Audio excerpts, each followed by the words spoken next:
Hey guys, Woodles here with another quick update.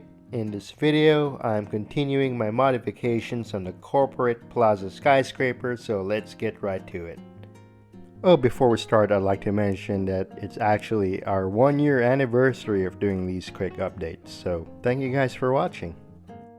In the last video, I covered the third floor with its major changes, but on this one, I'm gonna focus on the first floor, the lobby. So basically, I have to break down the current first floor configuration, as you can see right here, pretty much just destroying it. I think the original design is great, if a little bit simple, but it doesn't match the plans that I have for the new revision of this skyscraper. So we break it down, and here it is. As you can see, what I have so far, very different looking, definitely corner oriented like I promised, and what you see right here is basically a product of several iterations, if I'm being quite honest. Lots of trial and error. I landed on this design because there are several features that I incorporated here. First of all, the corner glass windows. I just reused the windows that I had from the first version, so no new pieces ordered there. Actually, this whole back panel here carries over from the old design. Back to the front, things get a little bit more varied.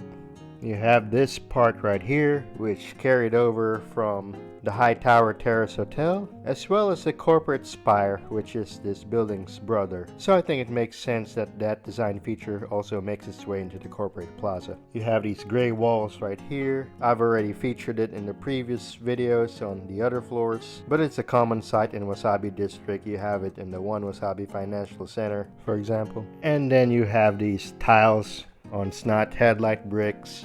Again, I've been using that technique since forever. Not exactly a groundbreaking innovation, but it looks good. Now on the interior, that's still a work in progress. And obviously the first version of this lobby had a pretty good interior, but I want to do something a little bit different this time around. In the previous version, this whole area here, this set of walls is all gray bricks.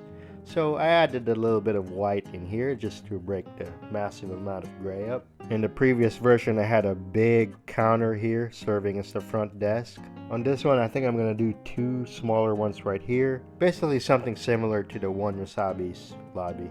And that is all I have for the first floor update. Again, it's a pretty significant design change, so it's going to take a while for me to finish this. Here's how it sits right now with the first and third floor and the old second floor sandwiched in between. Obviously in the last video I did a lot of progress with the third floor. I skipped back to the first floor, so this second floor is going to have to change. As you can see, the gray panels here are no longer matching up. So yeah, lots of work still need to be done. I did get a Lego online pick-a-brick order. These pieces are basically to finish out the third floor interior.